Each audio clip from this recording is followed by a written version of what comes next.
Aujourd'hui, on va vous préparer une poire pochée avec un sirop aux épices douces, miel du Gâtinais et safran de Péran-Gâtinais.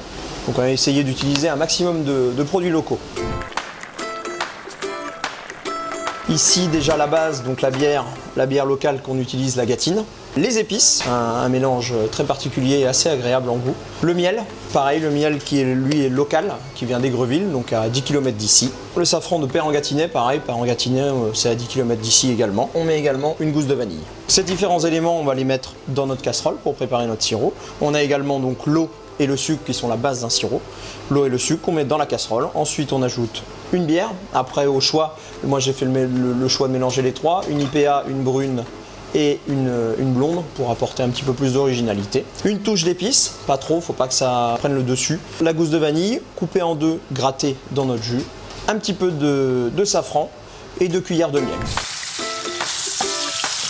Notre mélange, on le met à chauffer. On le porte une fois à ébullition.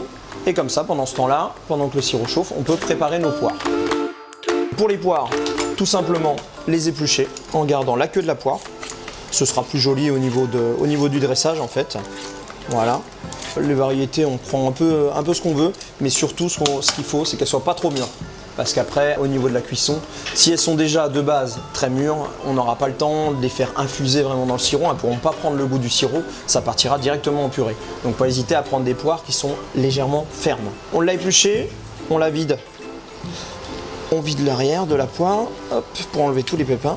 Toc, et voilà, donc là notre poire est prête à cuire. On fait ça après selon le nombre de personnes, une poire par personne, qu'on va ensuite donc mettre à cuire dans notre sirop à ébullition. On incorpore nos poires, on laisse cuire, et pour tester la cuisson de la poire, il faut environ, pour des poires qui sont pas trop mûres, il faut environ 5 à 8 minutes on va dire de cuisson. Et pour tester la cuisson, on n'hésite pas à, dans notre casserole, planter notre pointe de couteau dedans, et si ça rentre facilement, c'est que la cuisson est bonne. Quand elles sont cuites, on les retire du feu, on les met dans une poêle, dans une plaque, ce que vous avez, et on les réserve au frais, on les laisse refroidir. L'idéal c'est de les filmer, comme ça garde vraiment l'infusion du sirop en fait. Donc là notre sirop a été porté à ébullition, j'ai ralenti le feu et on met notre poire en cuisson. Voilà, qu'elle soit vraiment dans le jus pour la cuisson. Ça va la brunir légèrement. Voilà. Du coup on a mis notre poire il y a 7 minutes, donc on va tester la cuisson avec notre pointe du couteau. Vous voyez, ça rentre tout seul dedans. Donc là on va pouvoir la débarrasser. Comme je vous disais, après vous prenez ce que vous avez selon la quantité des poires. Là on va prendre un petit bol. On va débarrasser notre poire. L'idéal après cuisson, là notre poire est chaude, c'est de pouvoir lui mettre un film dessus. Et ensuite on va la mettre au frigo pour refroidir. Voilà. On a laissé notre poire refroidir environ 1 heure au frigo.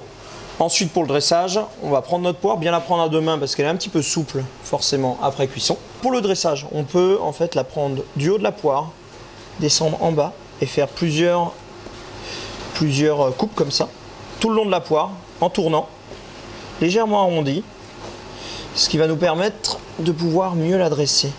Ce sera plus facile. Voilà, comme ça, en fait, on va pouvoir appuyer dessus et la tourner légèrement, ce qui sera plus joli.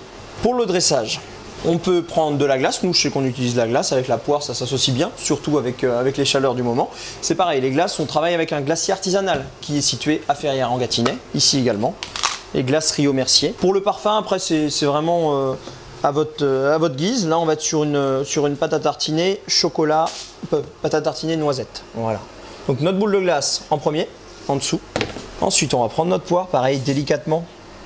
On va venir recouvrir carrément la glace en appuyant dessus. Voilà.